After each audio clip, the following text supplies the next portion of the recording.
বেলুড় আর দক্ষিণেশ্বরের মাঝে যে গঙ্গা, সেই গঙ্গার বুকে আমি দাঁড়িয়ে রয়েছি। পিছনে দেখা যাচ্ছে গঙ্গা। এই গঙ্গার বুক দিয়ে চলে যাচ্ছে লঞ্চ আর নৌকা। একদিকে দক্ষিণেশ্বর, আরেকদিকে বেলুড় মঠ, অন্যদিকে ওপারে আদ্যাপীঠ। তিনটে মন্দির পাশাপাশি।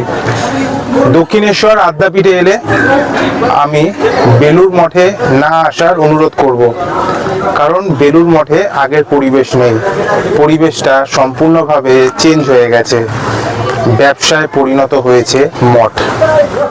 এই যে গঙ্গা রয়েছে, গঙ্গা দেবী, ওইদিকে রয়েছে আদ্যাপীঠ, দক্ষিণেশ্বর।